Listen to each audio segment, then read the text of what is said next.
Okay. Face. And background. So, let me just do the exciting thing of getting a link to the stream.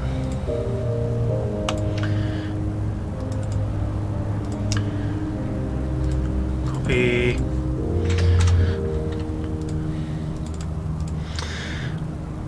And just doing some good old-fashioned self-promotion in their places.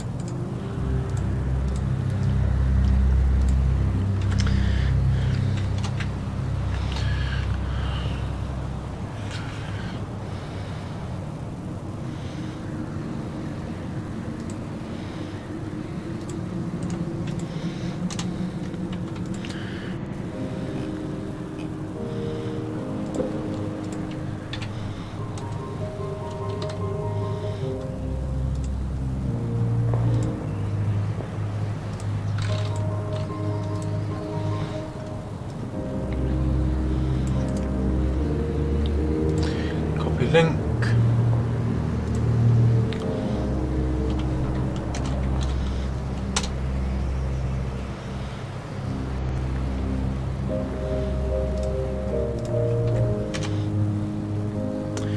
Okay, with that, I think I might just turn the sound down there. New game.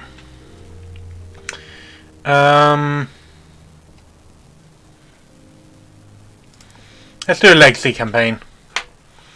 Aim assistance none. Only a few player weapons arc towards targets. Yes, it is finally time for us to judge a judgment. I do have some oranges. The camera is very high just because my screen's quite big and it's on top of the screen.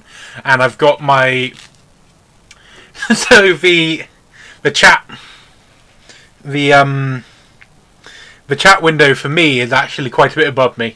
So if you see my head going up and down, that's just because I'm trying to read the chat.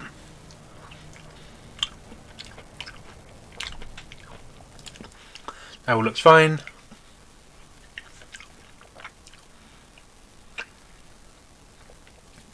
Alright. Londoners first arrived in the heavens through the Avid Horizon, which is the gate in Sunless Sea that we went through at the end of the Merchant Venturer line.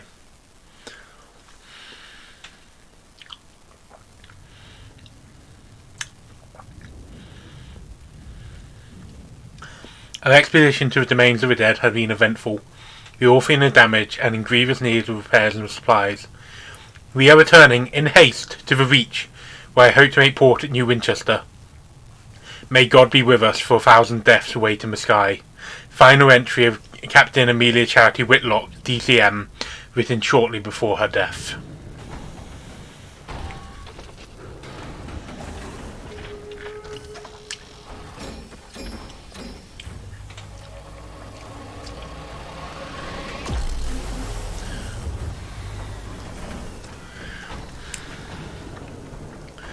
I am just going to turn the sound down for me a bit, because this is very loud on my end. I'm not sure how long this is going to be as a stream, but, you know, we should be able to...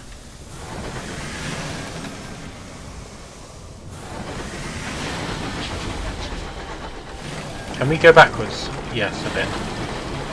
You have returned to Reach, an untamed, sunless span of heavens. London's new frontier, a celestial garden run wild. Oh yeah, we got the dodging mechanics. Okay. And a bit more inertia on the ship than Sunless Seas did. Your journey back from the Blue Kingdom was tumultuous. Your locomotive badly damaged and Captain Whitlock badly wounded. So the Blue Kingdom is, I'm pretty sure that's where we're going to go and kill the sun, eventually. Our first officer, the crew looks to you. The nearest station is in New Winchester. Can you get the Orphean there safely?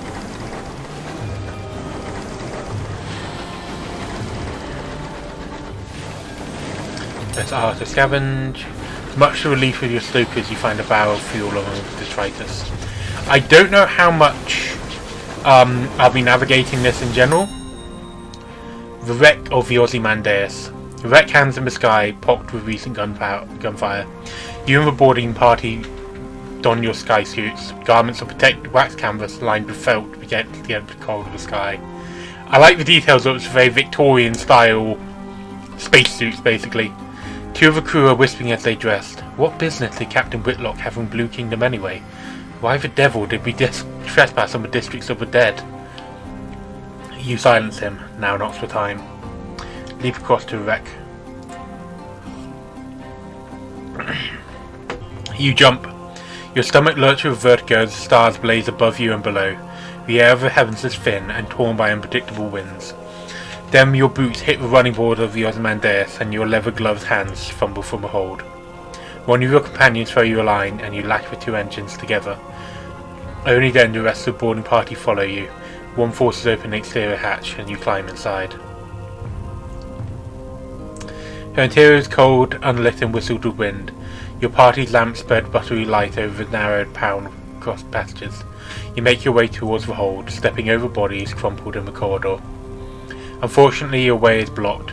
A bulkhead had been mangled inward by a well-timed barrage. Right, we can either... Okay, so we've got a 75% chance of doing it either way. Let's test our iron skill. Iron is the skill of confronting and overcoming. As you strain against southern steel, you remember an event from years ago. A boiler explosion attracted an engineer under tangled plating and pipework. The captain was first on the scene, you were second. Together you managed to pry the wreckage upwards enough for you to crawl beneath it, while the captain braced a bar across her back.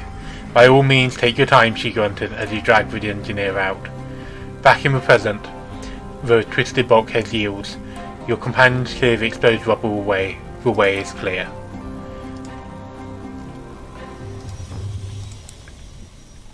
You reach your Ozymandias hold, a ruin of smashed cargo and spilled supplies. Hopefully, somewhere among the detritus you can find parts to repair the Orphean and restock your stores. Conduct a thorough search. Your companions work quickly. The Ozymandias' hull has begun to creak. Your actions on board may have compromised its integrity. Renewed, you find enough food and gear to restock your supplies, and enough spare parts to make necessary repairs to the Orphean. The food will need to be thoroughly thawed, of course, but you've eaten worse in the sky. "Oh ho!" cries one of your party, prying the lid off a long crate. It contains a cannon, still nestled in straw. Another crewman pulls a battered birdcage from a pile of ruined cargo. Within the cage, something winged and furred opens sudden die. You examine your finds. You have now 4 times supplies. You have gained 15 hull, which means I think we're repaired up to full. The Ozymandias emits a long, juddering creak. Your boarding party exchanges nervous glances. From a careless of its hold, you retrieve repairs and supplies, and discover some useful equipment. A gun that could be mounted on your locomotive, and an educated bat. Okay, so we want the cannon, fire and fury. The Kottaro and half-say Jerusalem fire single shells to a good range more or less accurately. You order 2 parties to get back to your vessel and fix it immediately. The Ozymandias groans again. The structure shudders spasmodically. Liberate a definite bat and employ it as a scout. The heavens are wide, so locomotives use scouts, like bats, to locate things of interest. Parts, resources, and wrecks like this one to scavenge. You now have one diffident bat. The bat treats its rescue as an inconvenience and immediately begins haggling over pay. You offer to put it back in its down cage and leave it on the Ozymandias, at which point it becomes more polite. You doubt it will last.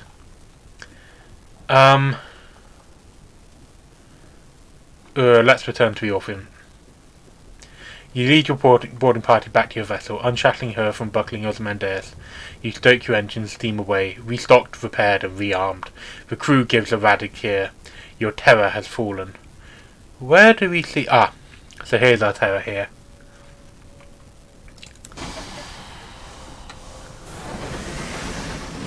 I think Pat-Bat's a far better bat.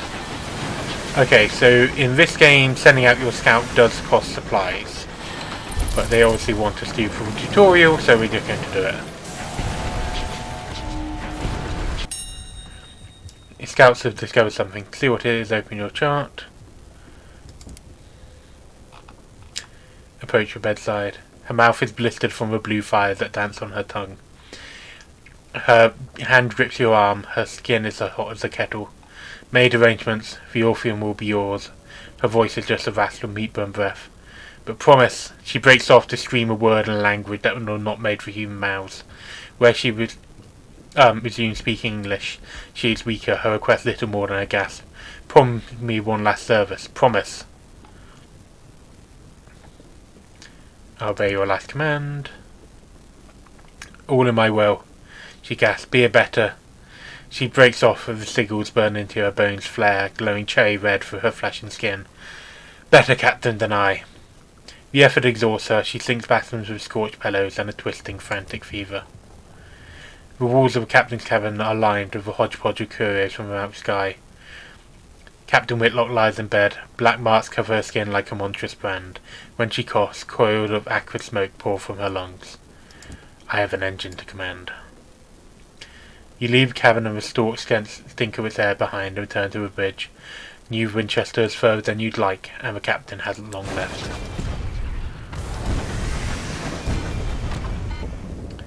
Ah, yes. Okay. That looks like New Winchester. And it also looks like we're under attack.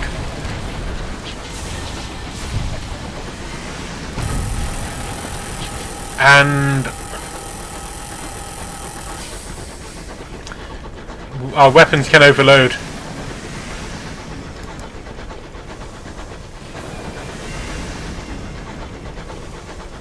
And here we come. Here is New Winchester. Gabriel's Archive.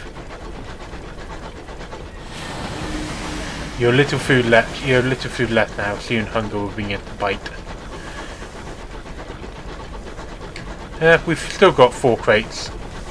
That's fine. Let's look at the... Oh, we're quite a way off. Is that going to attack us? Probably. Most things in the sky do. Oh wait, apparently not. Cool. I'm totally fine with that not attacking us. And I'm totally fine with us getting some more supplies.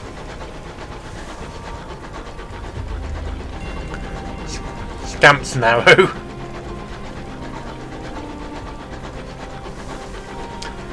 Right, here we are in New Winchester.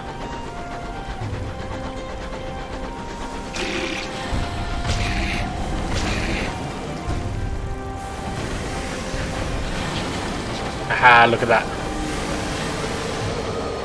Our loot. The Cantankerite are lumbering, half-fossilized isopods that will attack anything they disapprove of. Given that they are very ancient and murderously grumpy, that means almost everything. The corpse of Cantankerite had been neatly sheared, creating a clear cross-section of its internal arrangements, so we can prise precious stone from its carapace. Sometimes clusters of jasper, tourmaline or arrowroot can be found embedded in the calcified plates. We don't have a stuff that can use it. So we can't retrieve a stony organ. Might lose crew. I don't particularly want to lose crew. Particularly how little chance of success we have. Enough remains of creature to stack several meals of tasteless mush. There is an eating Cantankerite if you are more patient than taste. It will not nourish you but delay starvation if you are desperate enough. You may only choose this if you are currently starving. Let's try and get some... Ooh! Success with a 24% chance. Treasures put to better use. You lash the beast alongside your engine and set to work with picks and chisels. Soon you accumulated a bucket full of glittering stones. I would need to practice reading out loud again.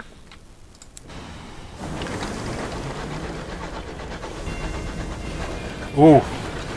Okay. So now I need to work out how to... There's the docks, Captain, the signal declared. The crew are relieved at the thought of dry land.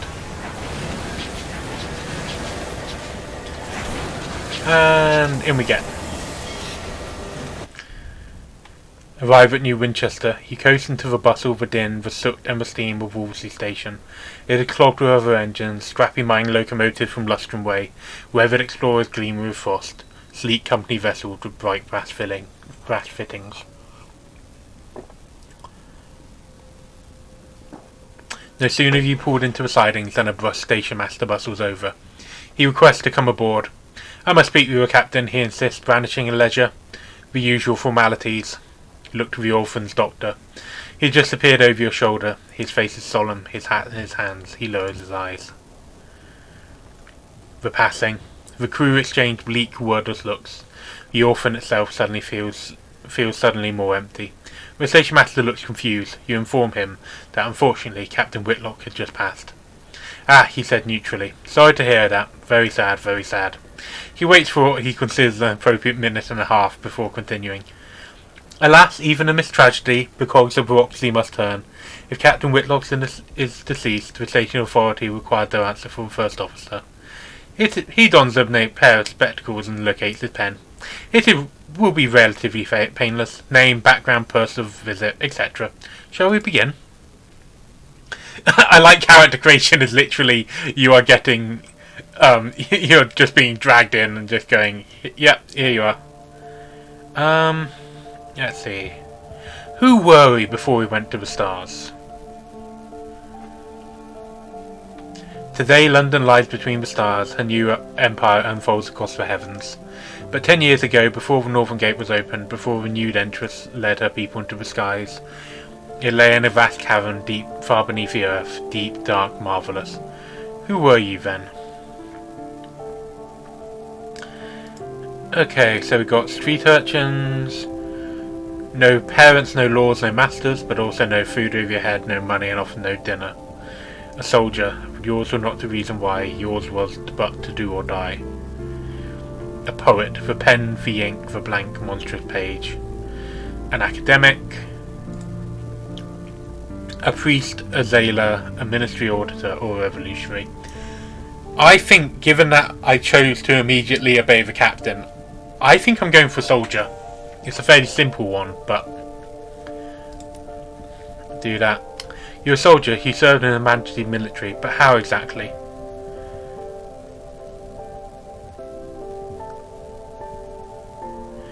In Royal Horse Guards, in the Corps of the Royal Engineers, or in the Commissariat. In the Commissariat, an army marches on its stomach. You found supplies by whatever means necessarily. Choose an ambition. What does winning mean to you? The truth. Even stars have secrets, but they won't keep them from you. A message from an old friend begins an unripe quest to learn a secret that the stars hide. What drives you? Curiosity? Justice? Insolence? Whatever it is, it shall be tested. Be warned, this is a demanding ambition best played by lineage that have already completed Woeful Fame. We've already done one of these on stream. I think it was Fame. But let's do this. Right then, now we get to make our appearance.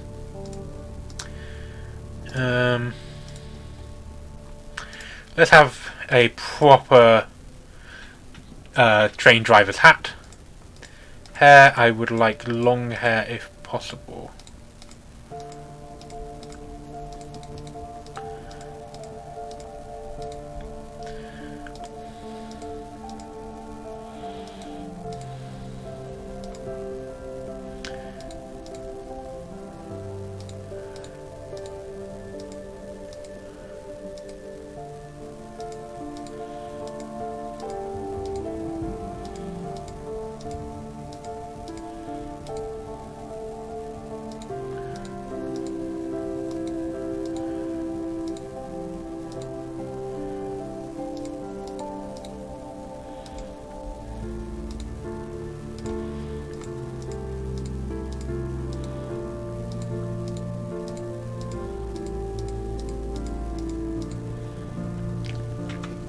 They will determine what your people call your captain, but the captain's gender is up to you. Let's go with captain. That seems like it makes sense.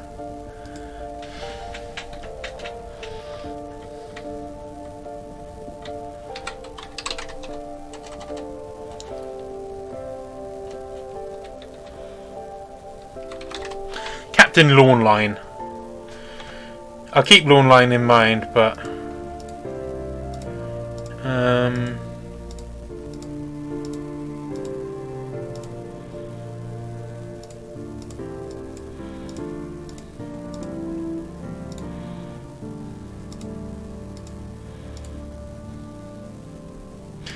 actually, Captain Campbell. That's quite a good title. That's quite a good name.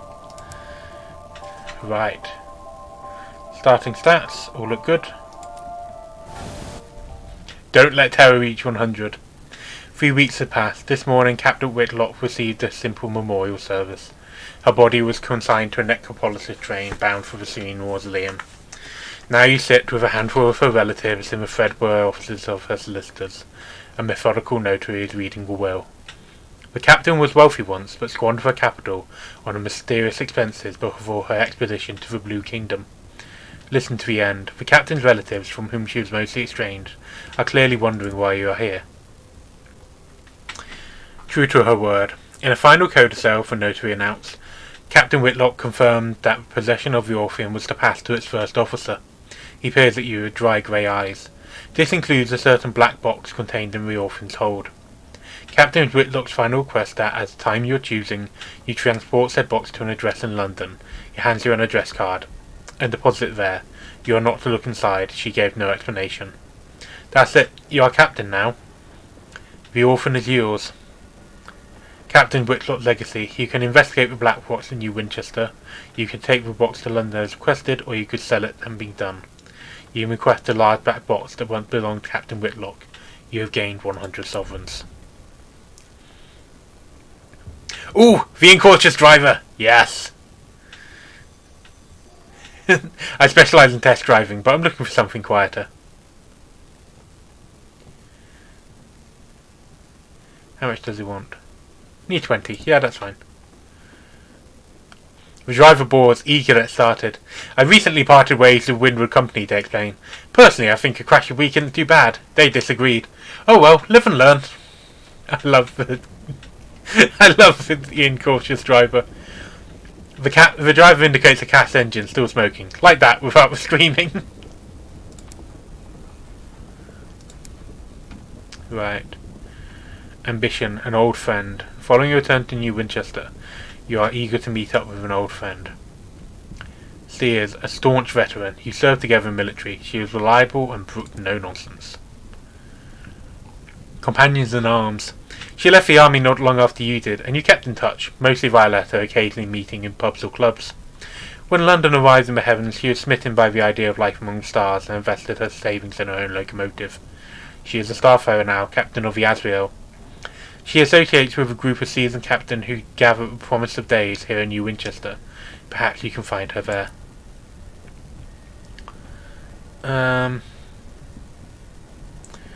Investigate the black box. Captain Whitlock left to you in the hold of the Orpheum. Her will described it only as a black box, a description you consider to be an unhelpful understatement. It is a casket of black basalt, longer than your tool, unadorned with a single small recess that contains a keyhole. The thing must weigh most of a ton.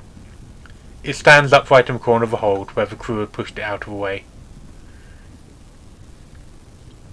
Try to remember when Captain Whitlock acquired the box. It was subject to speculation among the crew.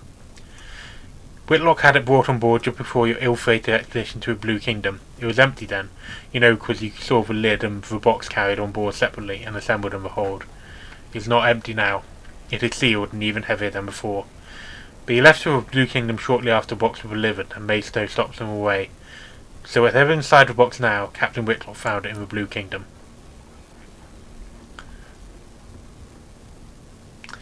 Examine the box.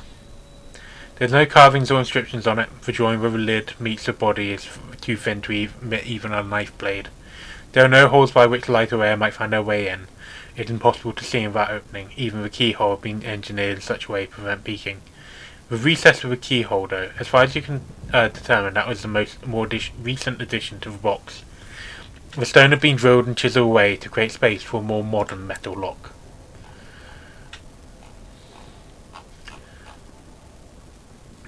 Consider what to do with it. Decisions. Yeah, I think we're going to go with the captain's last request. Okay, explore the city. An opportunity, learn about trading. Successful sky traders fund their expedition by dabbling in trade. Inquire whether there are any good trading opportunities available. Oh, I forgot to read out the description of New Winchester. The smoggy, clanking, singing, stamping, thronging, frantic heart of a reach, an ever-expanding port of soot-smudged glass and bright steel, spilling across a drifting, mist-wrapped archipelago. Its factories thunder, its engine sheds ring with hammers and hiss with steam. Locomotives chug into sidings for repair, or flare across the sky and away into the high wilderness. On the petrol trail, a porter at the station advised you to visit the nearby pub for a promise of days and talk to the seasoned captain there. They keep their ear to the ground, don't know about an opportunity or two. Alright. A club where seasoned captain gather to trade stories and share advice with younger staff. Skyfarers, there! Right. Old pistons gleam on the walls. The shelves are crowded with mementos from across the sky. The clientels raise their voices to be heard above the comforting clamour of the adjacent engine yards. You may find helpful advice here. Introduce yourself. Four are gathered at their usual table. The Max Citizen, a libertine polymath and pioneer of the neo-nocturnal artistic school. The bedeviled diadact, a scholar haunted by his discoveries. The plucky baroness, explorer, collector, philatelist. And Spatchcocker Meg, who hunts monsters. I just got the Spatchcocker means here. Of course, everything out here is jolly dangerous, says the Baroness. Few whisper skies, so news of disappointments is valuable. Collect port reports from place you visit, and deliver them to Victory Hall or Company House. The more you turn at once, the more they pay. Look for other opportunities on the way, advised the Mass Citizen. Passengers who want transport, rich men in need of bloody work, etc. Inquire after the staunch sergeant. You know she's one of their coterie, but where is she? Ah, she speaks of you often, the plucky Baroness says. I'm afraid you missed her. We've all been missing her recently. Busy girl, but she's doing important work in London. But the devil didact frowns darkly and fingers one of his amulets. We've been assisting in our own small ways, but, well, she want to explain herself. She left a letter for you.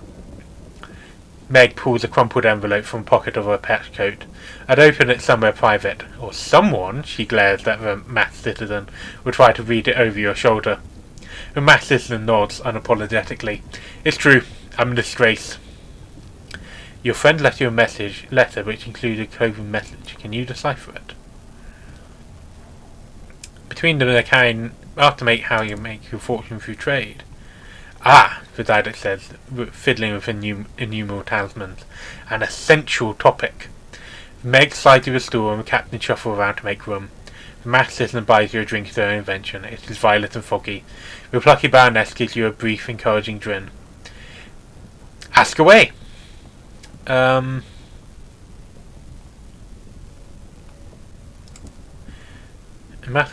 Ask about any good prospects. Host of Magnan needs an urgent delivery of seeds, pays a pretty penny. Get to it. Right away. Brooker in Port Avon is selling cheap seeds. Chirpy chap, God knows why. His face looks like he's been pushed through a mangle. Port Avon lies to the northwest of New Winchester, and Magdalene's lies to the south-southwest of New Winchester. Okay. I'm not going to ask about a lot of these. I'm not going to read through a lot of these because they're tutorials and I played the game before. Nowhere this busy. Deals are stacked up too fast here. Visit the bazaars at quieter ports. Can all find all sorts. Limited supply, mind. Okay. So basically, at various ports you will find bargains and there will be limited amounts of those. It ain't who you know, is it? It ain't who you is, who you know, innit? Nepotism. He taps a broken nose. Quite, the Mass Citizen remarks. The wider your circles, the more advantageous the opportunities present themselves. A wise captain makes the most of them. So there's a bunch of different kind of factions: academia, bohemia, establishment, and villainy.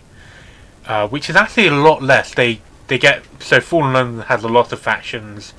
Sunless Sea. I don't think Sunless Sea has factions. And they allow your next captain to inherit certain resources. Okay. Change the subject. Is there anything else you want to look? Go elsewhere. We have no further business here. Okay.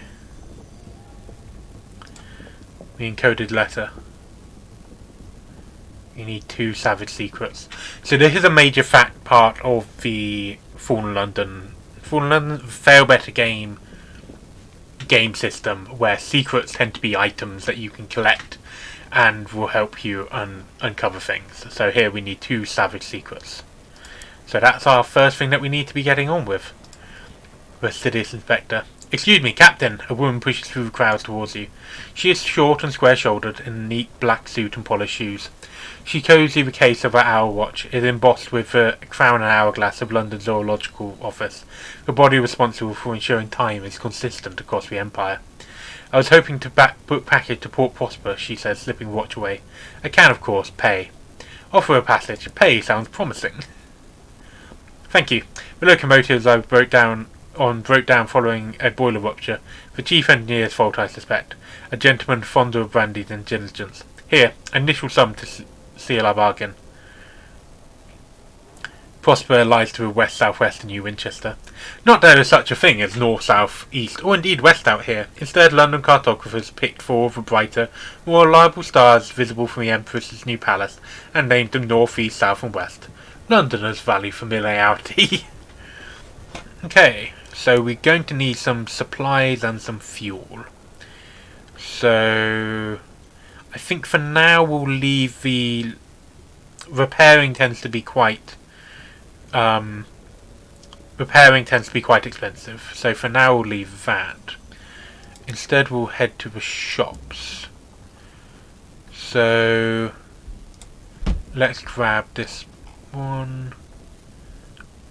Okay, so we want 3 carefully packed munitions to Port Prosper. If we can find that.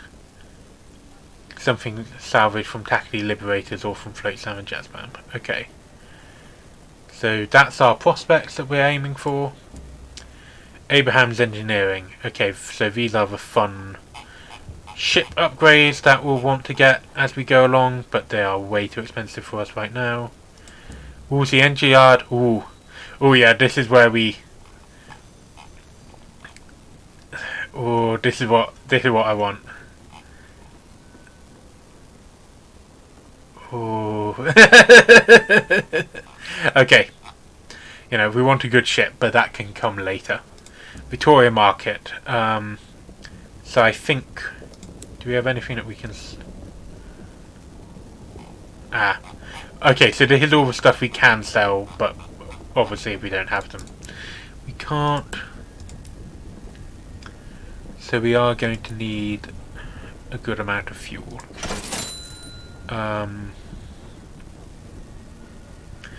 Your hold is almost full. Look for opportunity to use or sell some of your cargo. Okay, high device. We want to see officers. Yep. Okay. Oh wait, there's one place that I want to look at, which is Storey's Wolseley Station. What else can we find? Okay, so Wolseley Station is just where we've already gone. Okay, let's head out, and I think, so if we head up to Port Avon, and there we should find some good old-fashioned seeds that we can sell to a bunch of devils who are looking to improve people's souls.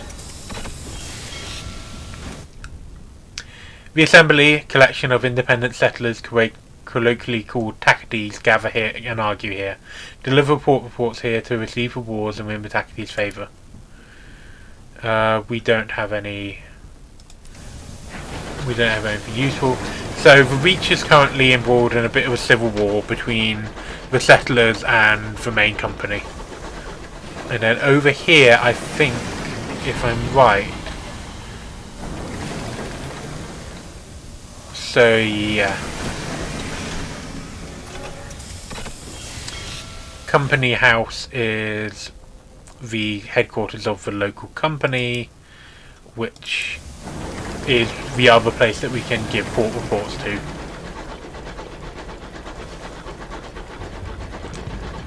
And who we give port reports to will adjust the tide of the war.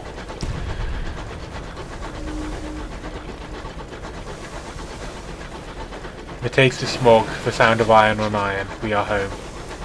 Okay, you are doing concerning movements.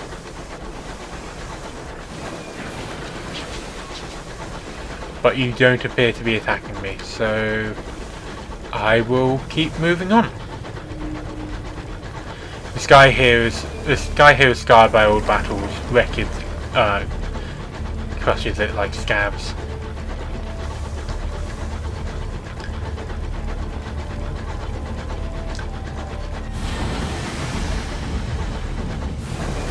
Oh yeah, like Fail Better, you can always rely on Fail Better for some really good writing. That's really what they do. And a lot of really wild writing as well. I actually applied for a job with them and I got to kind of like the top 10 out of 200, but didn't make it.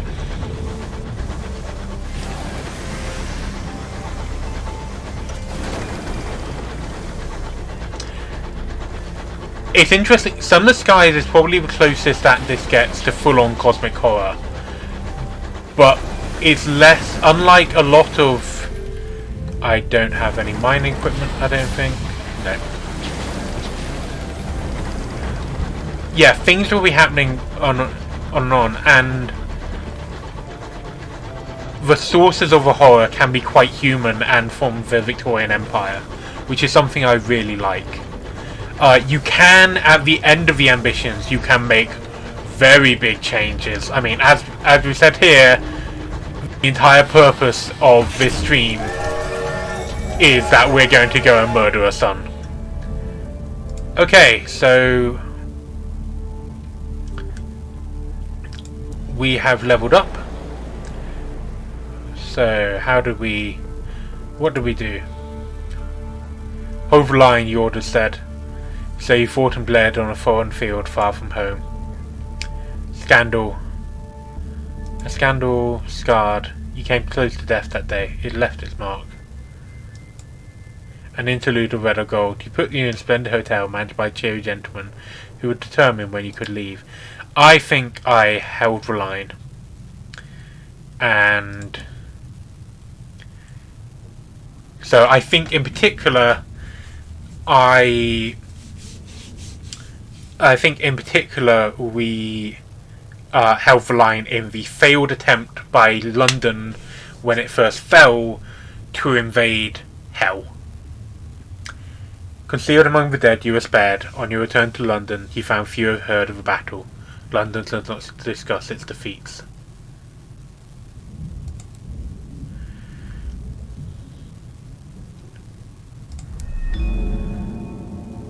I know, it's so good. I can't remember if in this game, because in Sunless Sea, your irons increases the damage you do. Let's permit her to fix my clock. An opportunity for conversation. She gives a grateful flicker of a smile and set to work. Soon she has the back of the clock and has spread tiny cogs across the gallery table. Obscure horological tools gleam brattily among them. Everything has a place. I appreciate the opportunity to keep myself busy.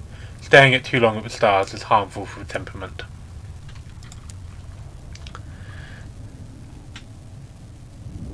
Compliment her skills. Yes. Thank you, she says, a small embarrassed silence. It is possible the inspector is pleased. It's rather hard to tell. Inquire about her work. She sniffs. It is of fundamental importance that 10 o'clock on the 2nd of June in one corner of the Empire occurs at the same time as 10 o'clock on the 2nd of June in the opposite corner of the Empire. How is an empire supposed to function if it can't agree what day it is? Unfortunately, the process is complicated by the fact that time is less reliable than it was. The hours trade has seen to that. Ask about the hours trade. You've heard the Empress awards her favourites with gifts of years to extend their lives, and you can become rich mining for hours to satisfy London's hunger for them. Oh, hours are more useless than that. We use them to increase the efficiency of work worlds, to speed journeys to distant regions, to resolve overcrowding in prisons. It does make my life more difficult when time knots and stretches like wool on the loom. More difficult, but more vital. Her Majesty seized the great trove of them when she assumed the throne of hours, and now even more been found in reach. Mine has digged them from the ground.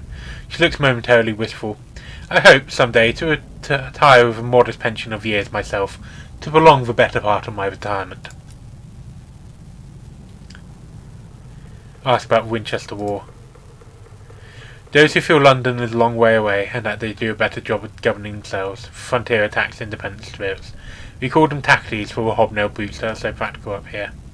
London unsurprisingly disagrees. The Windward Company earnestly represents Her Majesty's interest in the region, sometimes very earnestly indeed. The tackities called London's loyalists stovepipes, for our hats, I suppose. She avoids looking at you. And you, Captain, where do your loyalties lie? With London. You remember your heritage and the Queen who led you to the skies.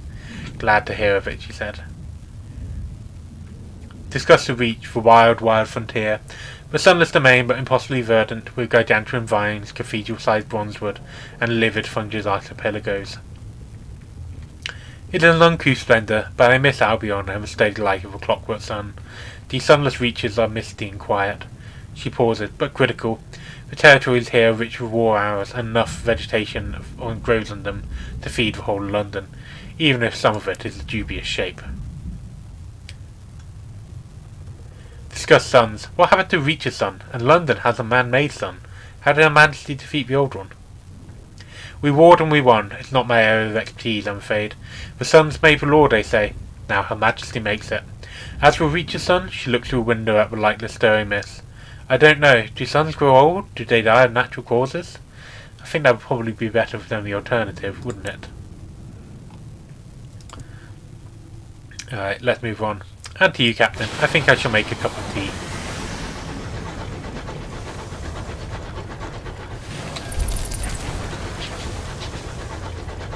Is this an area I want to be in?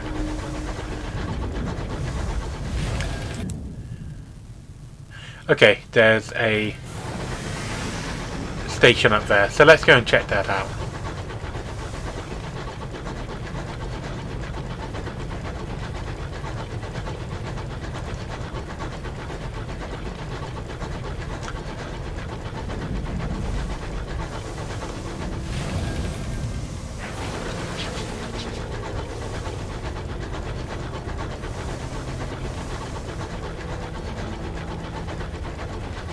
If I can work out how to get there.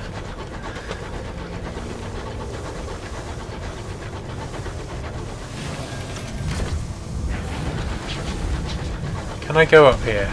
Sometimes what looked like an obstacle you can actually pass under. But, yeah, that's an obstacle. Okay.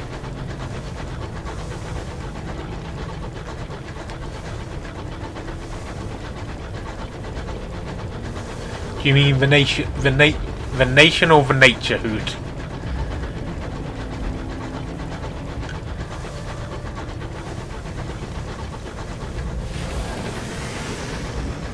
I think when it slows down it's auto-saving.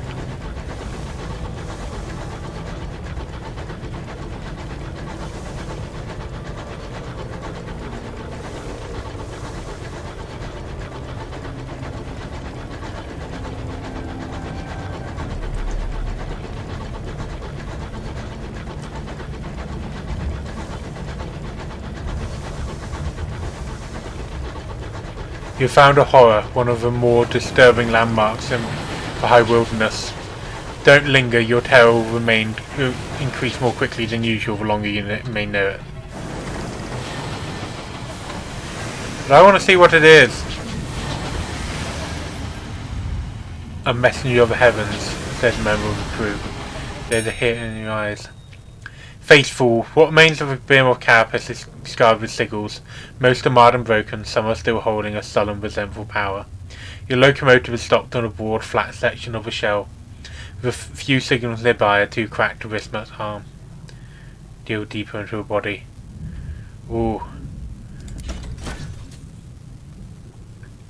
Heavily laden. You handpick a few of your crew, their expressions are grim.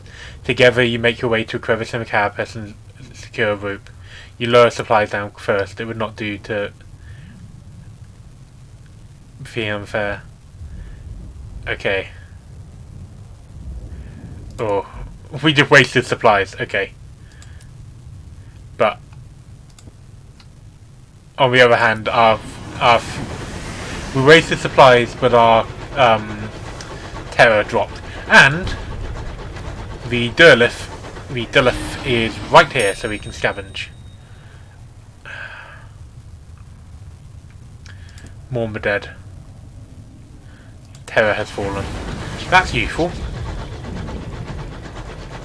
So there's the correspondence. There's also the discordance, which has been introduced recently in Fallen London, which has the opposite effect. The correspondence burns, the discordance freezes, and it's bad enough that a master of a bazaar accidentally uses it and freezes itself, which is a bit dramatic.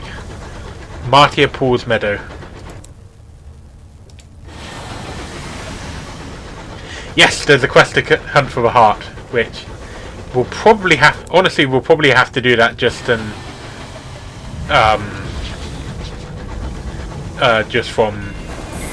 Hybras.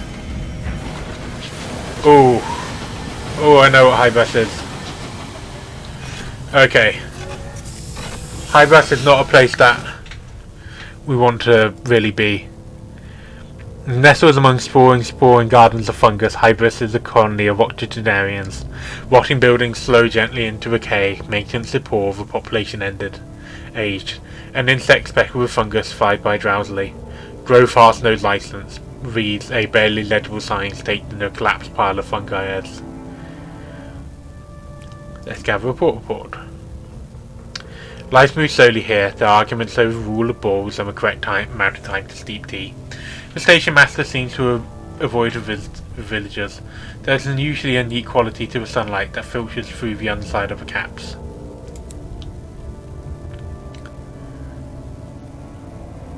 A venerable welcoming party is gathered. The wizened mayor approaches.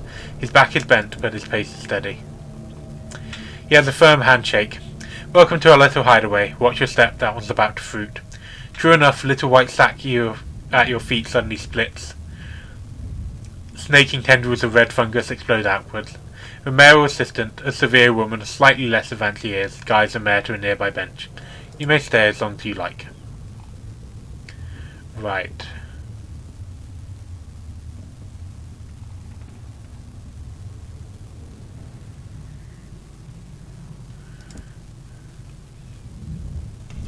Fair Nance waves as she lights candles outside the Brennan. Infected butterflies dance around the long match. The wizened mayor calls to you from the balcony of his house. He's going to bed. He rather did it at bowls early, AC. I don't particularly want to wander it. Hybris is only a handful of buildings clustered among folds of fungus, yet life goes on here. Several colonists tend the allotments, while others sit squabbling outside the Brennan. Periodically, a woman emerges with tea and fungal crackers. A carpenter struggles with fretwork on the new town hall. The carvings are of faceless and factories and faceless workers. I can't remember what they look like, he says. Make a delegate required to wizened mayor. Everyone here is very old indeed. Is there a low age limit in settling in Hybris? Wizened mayor chuckles. Oh no, we welcome youth, but we don't get many settlers coming out this way. We're happily secluded here. He smiles wistfully as across the match his mayoral assistant trounces unfortunate at bowls. Our best years were spent by others. The wizened mayor glanced at the allotment, which is overflowing with burgeoning mushrooms. We have plans to hopefully change that, though.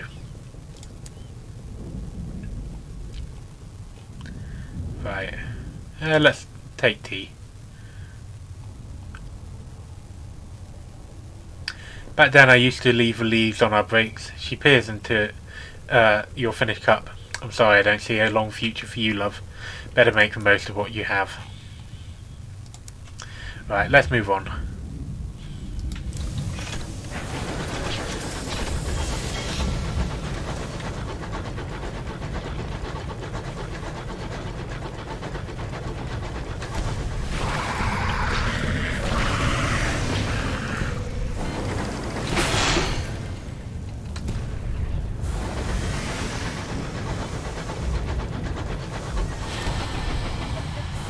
Oh!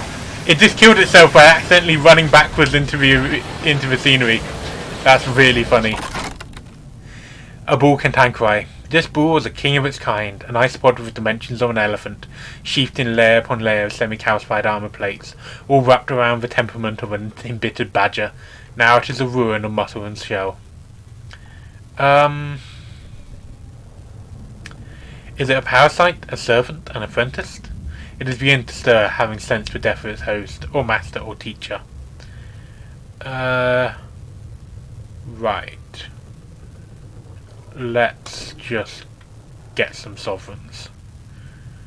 You and the crew chip chunks from gleaming stones from the shell. Some shines like quartz, some glisten, banded like tiger's eye, some as deep and solemn as polished jade.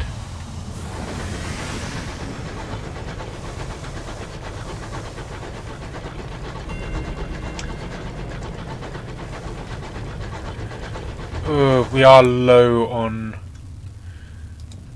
I think the moment that we can find... the moment that we find our way out of here, we're heading back to London.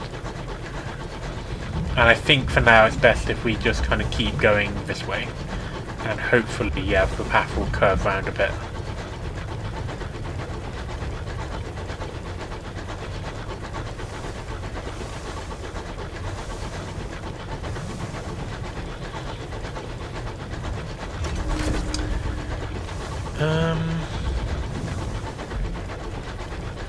You have little food left now. Soon hunger will begin to bite.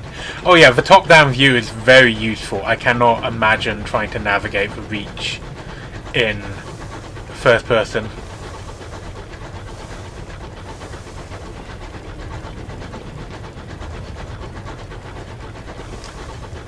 I know, I feel like we should have... I feel like it was actually fairly easy just because... they'll do a lot of damage if they charge you, but you can quite easily avoid them.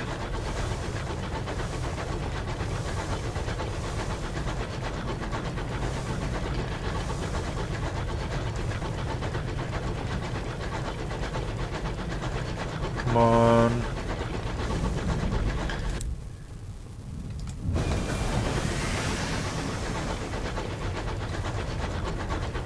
I want to send out my bat, but it uses supplies, so chances gloom.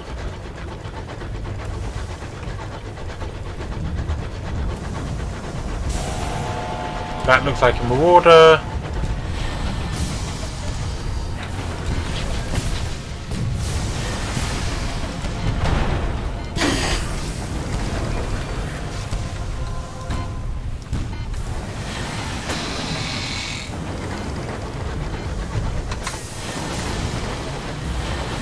Look at that skill. Okay, we're...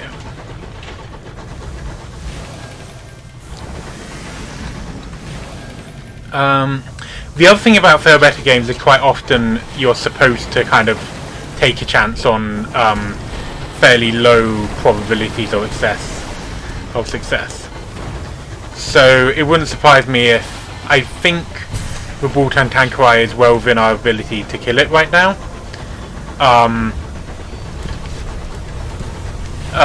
But it's more the extra rewards other than just the sovereigns.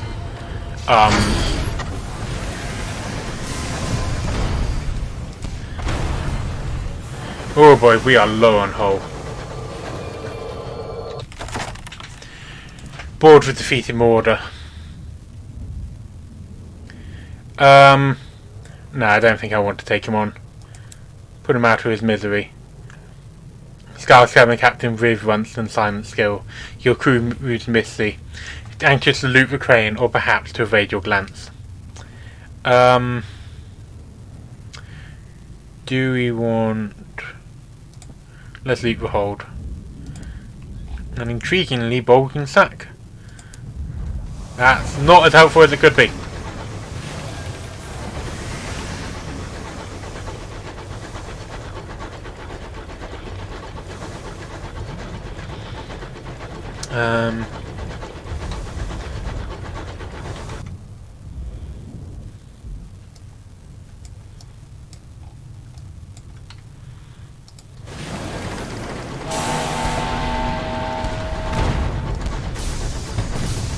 That's not what I wanted to do. I dodged the wrong way because I forgot that I was facing the wrong way. Oh, I'm going to need to get used to that again.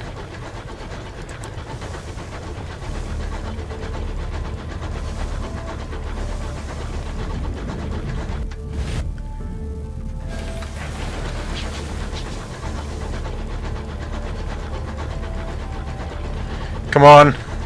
We're so close to London. Can our supplies run out? Hold out.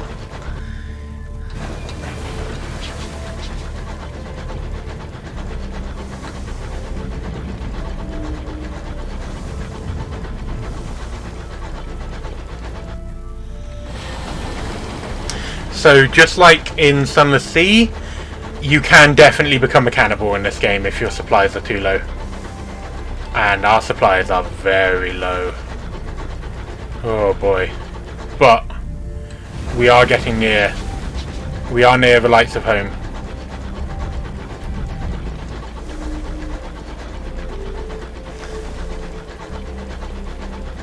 The clamour of New Winchester can be heard on the wind. Okay, we're completely out of supplies. Ooh, a corpse has been found in the engine room. A ruptured pipe released a fatal jet of steam. The body's flesh is stirred. The crew gather round. Someone's stomach rumbles. Give it to the sigh. We now want desperation, half-starved, gain terror. So yeah. Don't let your supplies run out, and don't waste them by trying to go into the body of a giant monster. I'm usually fairly good at managing, because I've played these games quite a lot. I'm usually quite good at managing it. Right, let's give our port reporter of Hybris in at company house.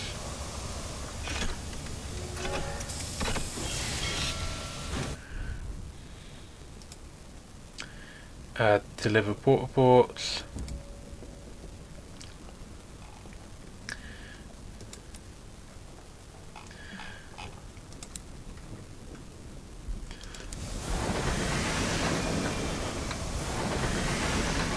Yeah, see, one port report got us 100 sovereigns, whereas the Balkan tanker I got us 62. So yeah, it's not that much. Oh boy. Punish those who look better fed. They are stealing from a weak. Deploy the birch. Gain terror. You've gained 3 terror. You have gained 1 desperation. You have 3 ravenous. Oh boy.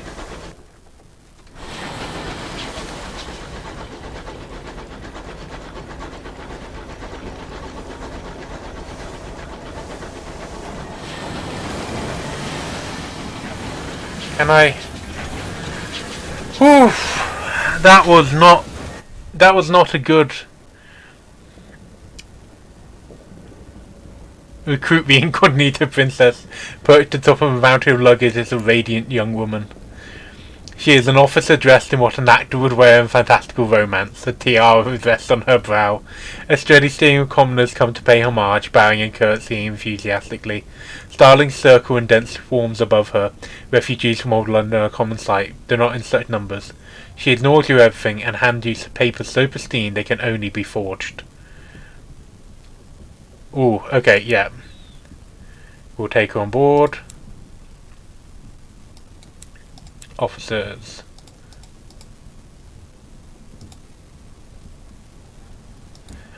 Yeah.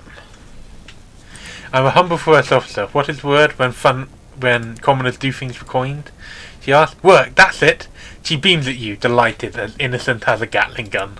As she steps aboard, a commoner calmly takes a spoon from his pocket and scoops out his eyes. After such radiance, all is tawdry, he says, between streams.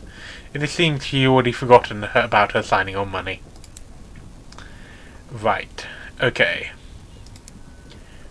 We are going to need supplies.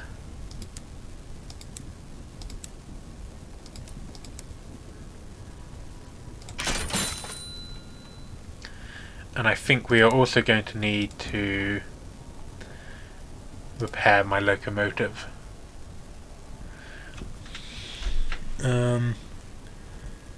Okay, so we can fully repair our hull. That's good, although we have basically run out of money. She is very incognito. Anything interesting? Not really. Can't afford anything else. Okay.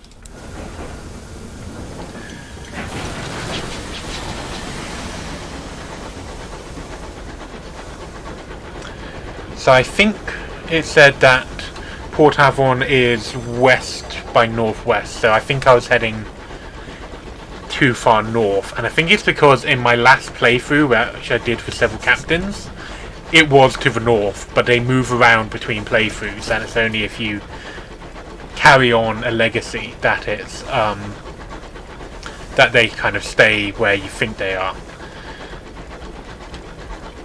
It's a sneaky map.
Where are we going? Oh, I think if we go the other way around here, I think we're coming up to Port Avon. I like how they're kind of radially centered maps. So if we look at the shape of this is circular, and then they're all kind of radially rotated rather than grid cells, grid squares, which I like.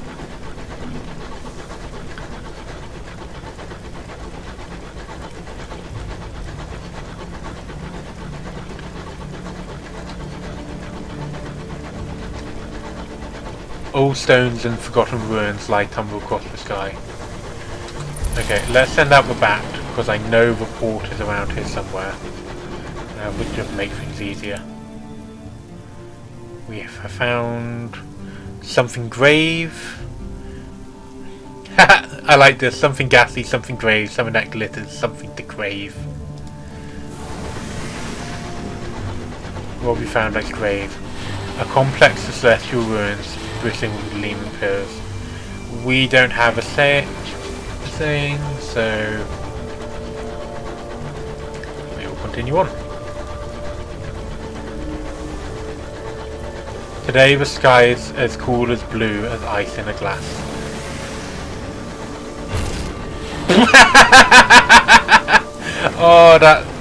Oh, that's embarrassing. I am not living up to Whitlock's potential for me. Oh jeez. Port Avon. The crew are relieved to see land, perhaps unwisely. So Port Avon is a tiny English village that just happens to be built in a massive ancient temple yard. Behold a ruin of giant, gargantuan blocks jigsaw together, furred with moss and whispering of orchard. A bucolic village nestles amongst them. Smoke coils daintily from the chimneys, a leisurely game of cricket unfolds on village green. Disembark. A ramshackle dock juts into the sky behind a farmyard scattered with rusty locomotive parts. Plating, piping, a charging motor moves in and explodes. An oily-faced black-haired girl waves at your locomotives in position. "Welcome to Port Avon," she calls as you disembark. A rich knot of scents greet you, leaves and wood smoke enriched by an infrequent but pungent intrusion of goat. Port Avon welcomes new visitors, but your novelty will wear off more time you spend there. When you visit in the future, you may need to bring something to keep them friendly. Right, we kind of just want to write a port report.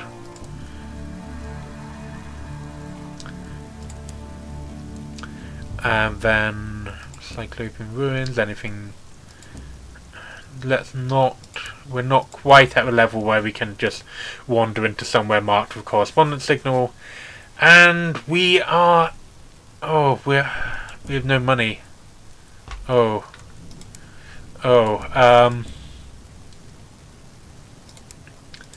Sharman & Sons, what can we sell?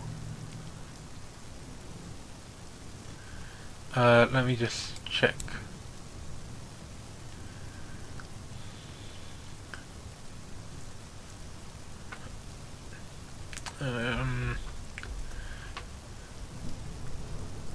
Okay, if we can afford one,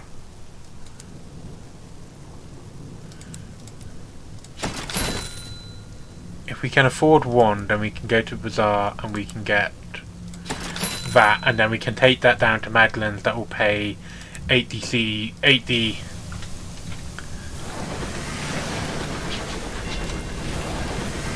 Magdalene's that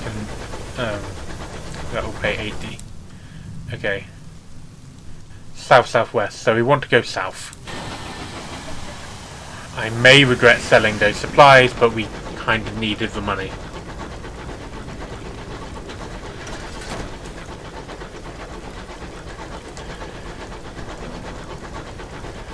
And we'll try and find something to murder on our way to increase our cash. There's entirely likely that, given that it's my first captain for a while, it's entirely possible that we will die. And we'll have to start again with a new captain. On the other hand, we lost a crew member in our last little foray into starvation. So it's bleak, but you know, we've got if our supplies won't go down as fast now. Oh, that's bleak. Hello.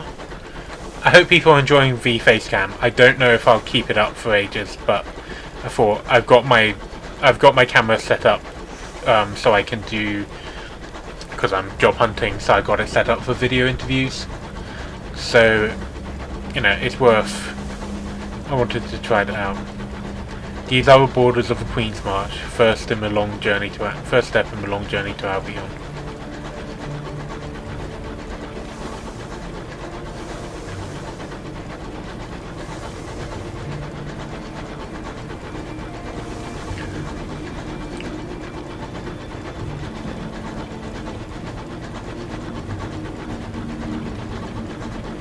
In Sunless Sea, the AI for the enemy ships wasn't that good. So you could kind of just run in circles around them, and then the AI for the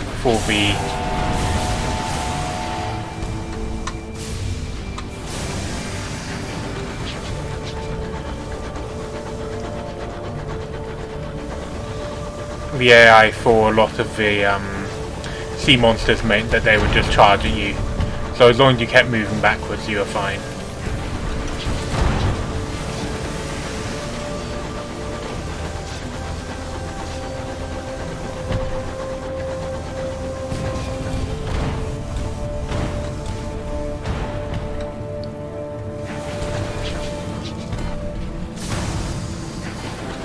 Look at that! No damage! Loot.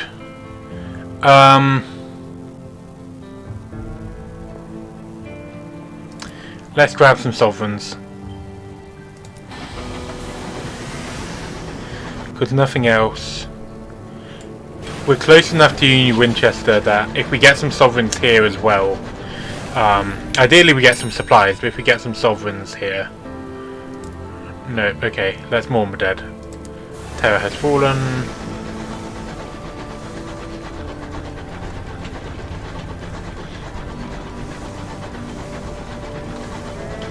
Right.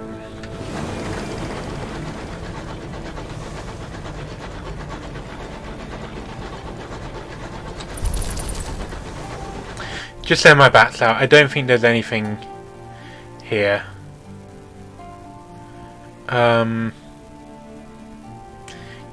Your engine is mainly crewed by living. Let's trap the dreams. That night your sleep is peppered with uncomfortable dreams. The sky of your dream is blazing gold. It's peppered, no crowded with suns. Sun piles upon suns like the groats in a miser's hoard. Their light flood you, it's slime through skin and bone and meat, picking out your branches vein and extend the pillars of your bones. Is there no more to you than this? You wake.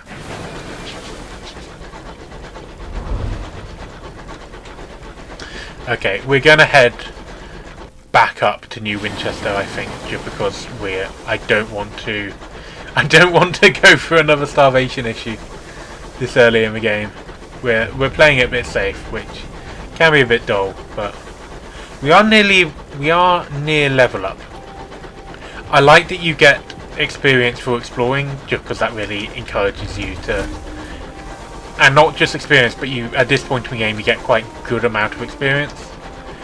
Fallout sort of does it, so like in New Vegas and Fallout 3 you get experience for exploring, but never quite as much as doing other stuff, which I always found a bit disappointing. Okay, what do Wind of Fate hold in store? August venues.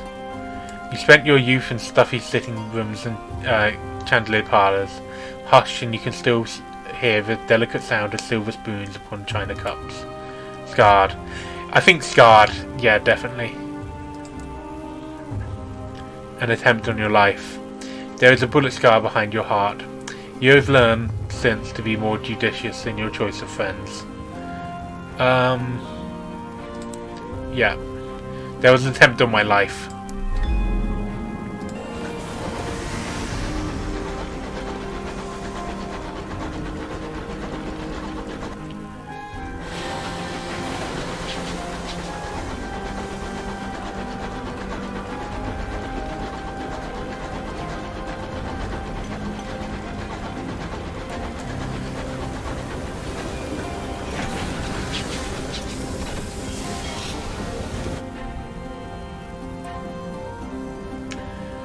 Right.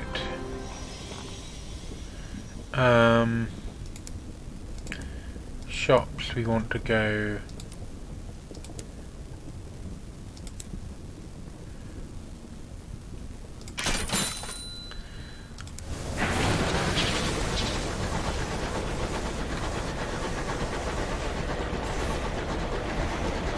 here, and... one supplies is still too little, but we really need to find Magdalene's and trade in that stuff. But for now, we'll just head down.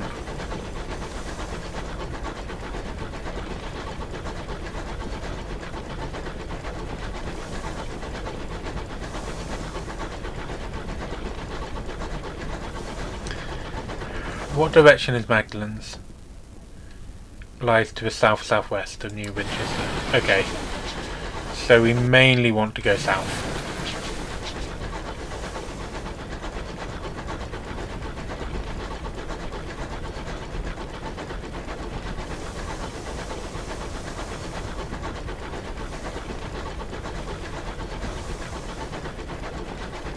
One thing is, I can remember the really good places to go and stock up while you're away from base in Sunless Seas, but I can't remember it in Fallen London? Sunless Skies. Oh, incidentally, if you are vaguely curious about getting into Fallen London or any other series, it's currently the Fallen London Advent Calendar, which basically just means they're giving free stuff away. So, decent enough time to start an account.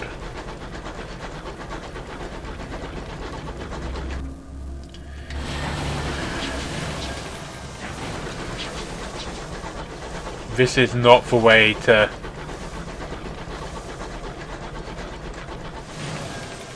okay.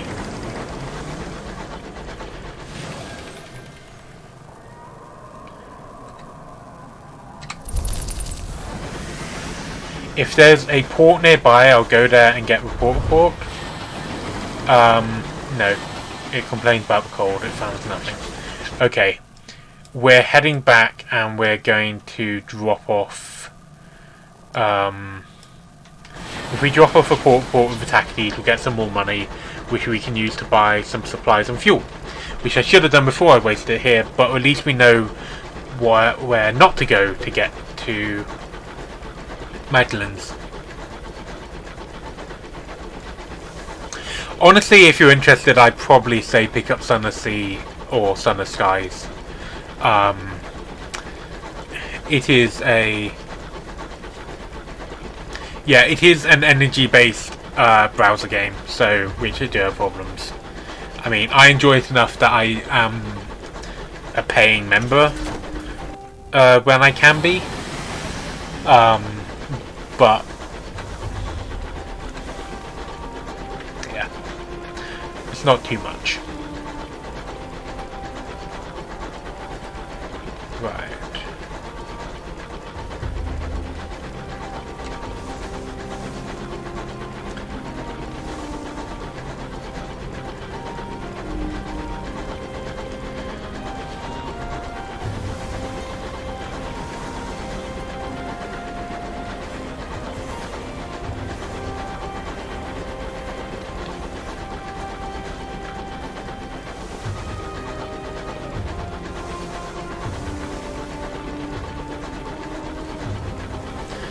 Go to Victory Hall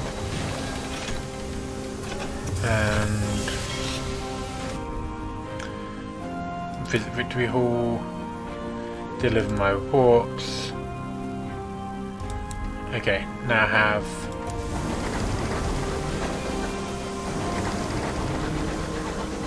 yeah, it's a very grindy game.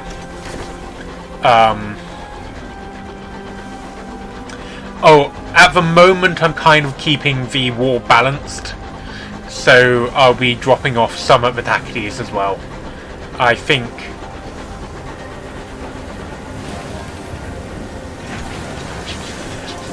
I don't want to trigger the plot line too early, so I'm allowing myself to not always be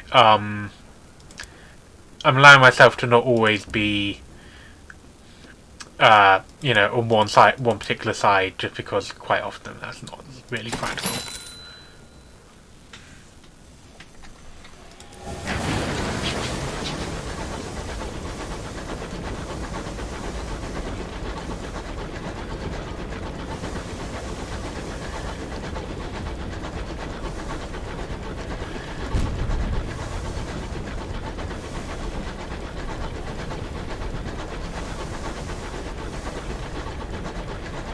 One thing is, I don't know, I haven't played this for a while, and there's been major updates, including one that lets you kill a sun. So I'm not quite sure, you know, what we're going to be doing. Which is quite fun. We're going to be finding it out together.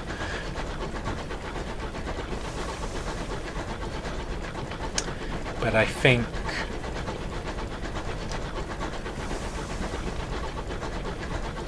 we'll have one more trip where we go out and try and find Magdalene's. And if we don't find it, then, well, whether or not we find it or whether we have to return to New Winchester, we'll call it a day.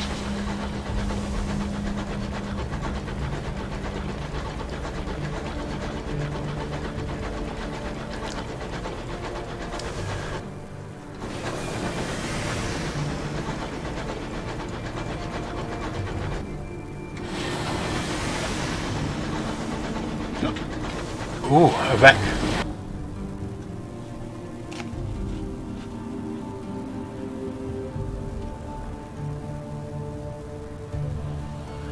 A cryptic stoker wants to hold a memorial service for a crew that have recently died in your service.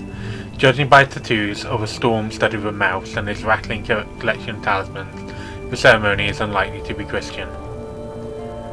Approve and attend. Success! The Storm That Speaks. The cryptic stoker has painted his face storm grey. His talismans rattle like distant thunder. He ordered windows open to let the Sire in, and proceeds to deliver his rites, a mishmash of Anglican practice, new secret hymns, and nonsense. In his patchwork ceremony, he speaks of the inadequacy of the present and the sanctity of the past, where the dead still live. He speaks of a storm that gathers lost voices to itself. The Storm That Speaks has noticed you.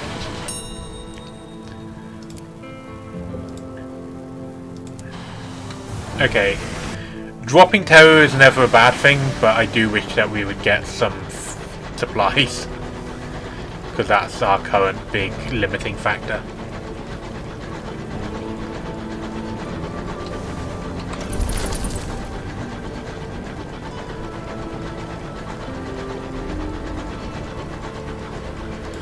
Your bat returns in what can only be described as the right mood. It must have found something. Ooh, this might be Magdalene's. We might have found it.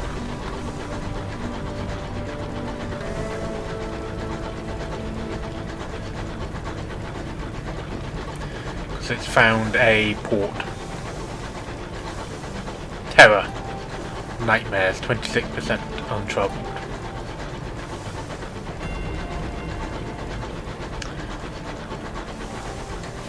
Here we are.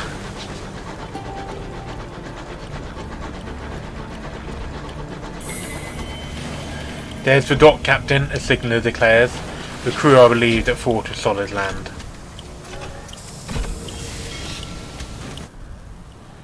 The house of small comfort. Magdalene is the closest thing many skyfarers have to home. It offers services to alleviate the strain of a life spent too close to the stars.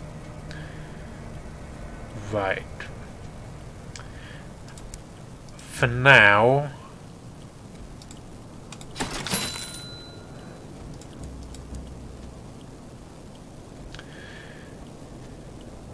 Ooh, we can pick up some more...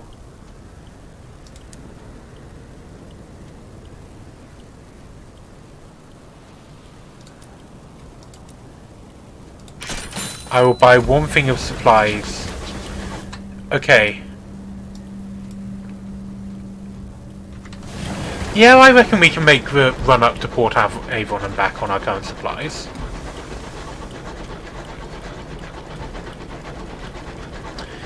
So currently, in terms of what we're aiming for our ambition, we need to find 2 savage secrets, which we're not going to do until we're not going to be able to do until we've got a few more things under our belt.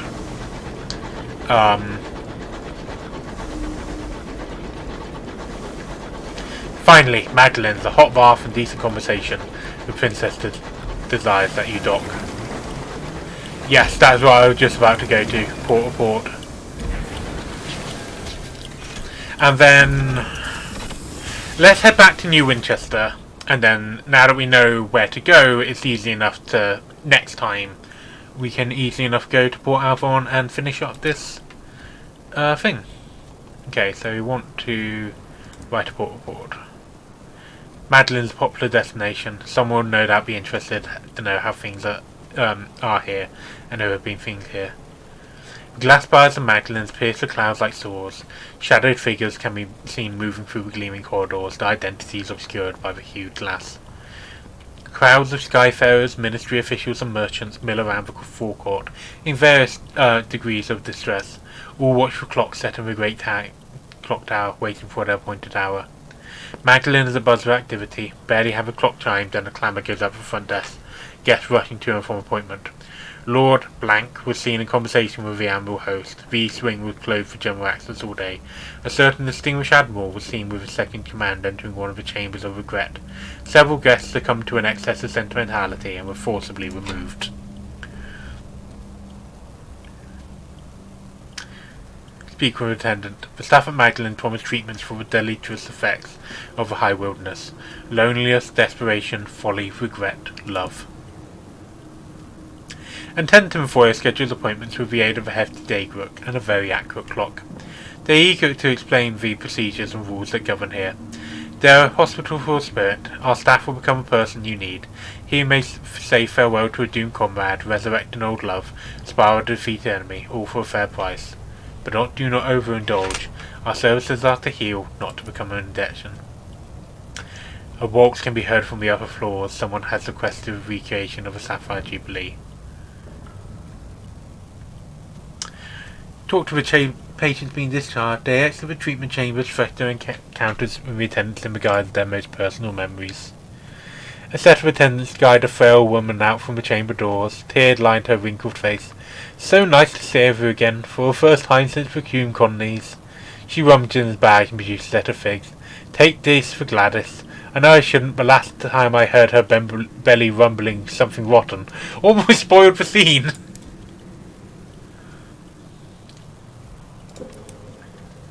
Right, shops. Do they have any... Ooh, bronzewood, too expensive.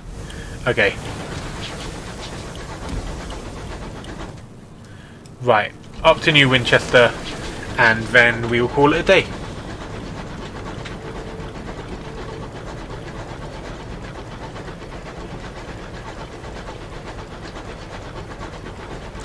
Hello up there!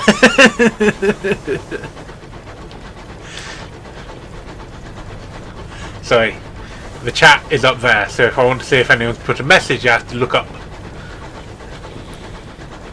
And then the normal screen is here. And my view cam is there. And the camera is here. Hello.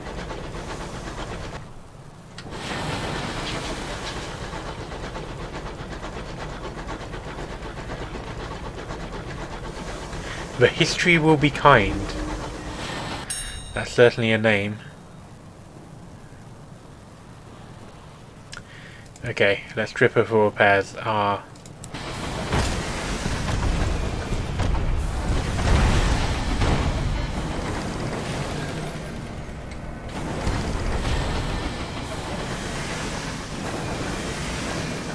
Is that Marauder hiding behind the wreck, or is it just not quite able to navigate around it?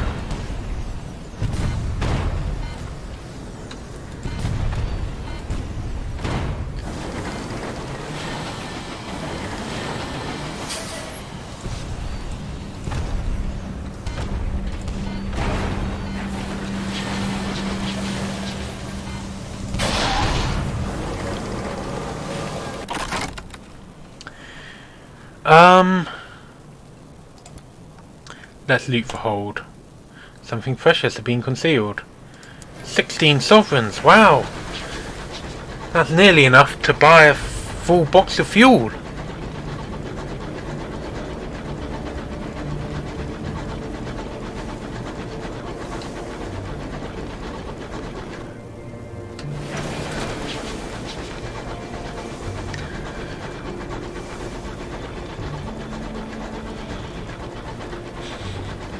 I like how they managed to make the trains as spaceships work, and also how they've actually got rails in space.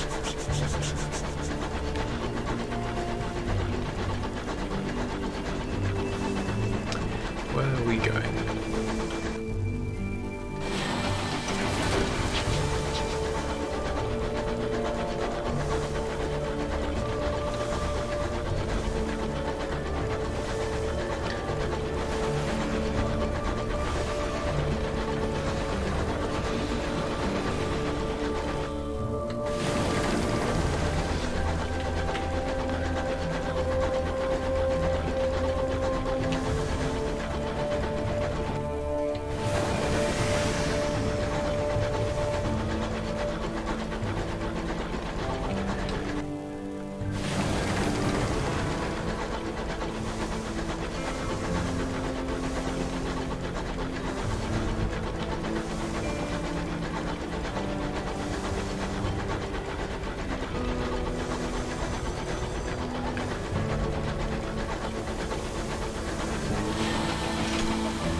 So, you know, let's go to the stovepipes.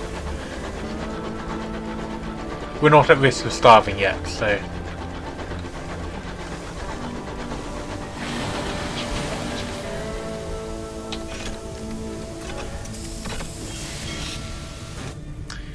Okay, visit Wayward Company.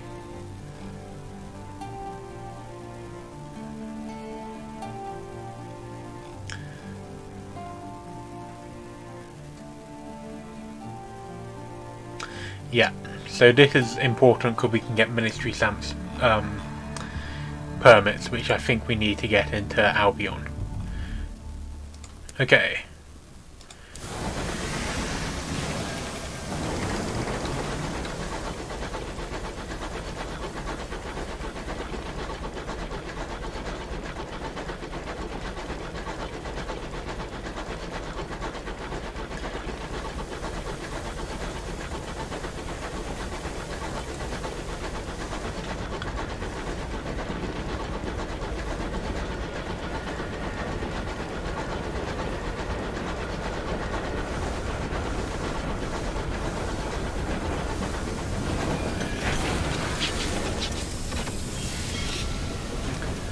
Right.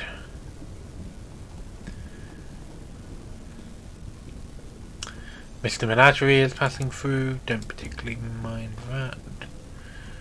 Bronze wood for Port Avon. Ooh! Now that's interesting because you can get bronze wood at Magellan's. Okay, let's grab that. We're going to need a good amount of sovereigns to buy. We're going to need 50 sovereigns. So if I stock up on 3 things of fuel. I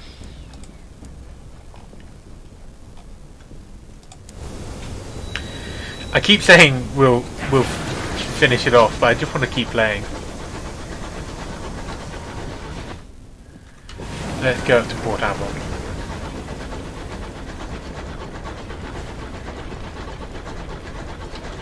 And then I probably will need to shut down because my parents will start going to bed, given that I'm currently living with them, and they can hear me because they're right below me, so I'll need to stop. You also might hear them shouting up to me, which could be a problem because I can't edit these. Well, I can, but it's a hassle. This is one of the reasons why I decided to go over to YouTube rather than Twitch. Just because it automatically saves my streams onto YouTube, so.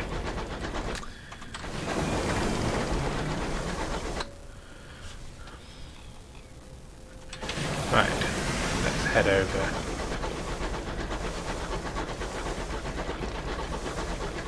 Here.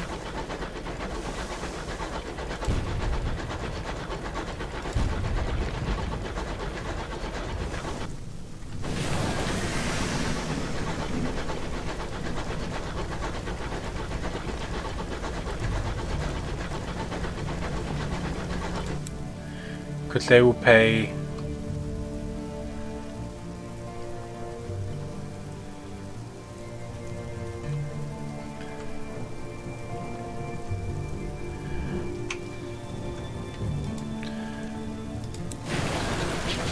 They'll pay for bronze wood, so it's a nice little.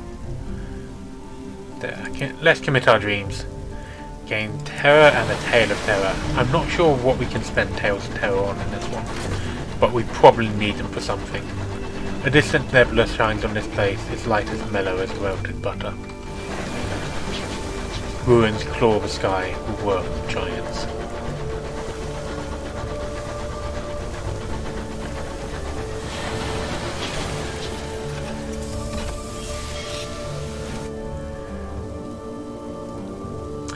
Recruit a repentant devil. We don't have enough money.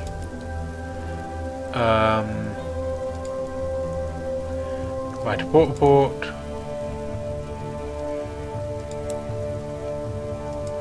Shops, bazaar.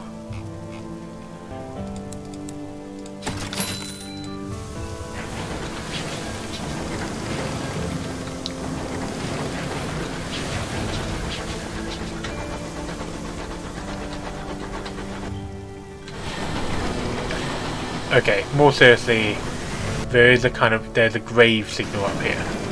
So we'll just go and check that out, and then I promise we'll shut down. We might not be able to look at it actually. Yeah, requires a saying. Okay. Alright, well we just auto-saved. So I think if we just head back to the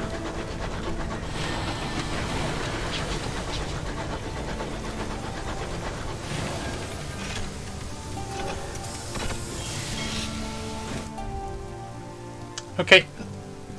Alright, thank you for watching. Hope you enjoyed the stream, and hope you enjoyed watching it if you're watching it later on. And I'll see you all next time, which will hopefully be tomorrow. Alright. Save and exit. Yes.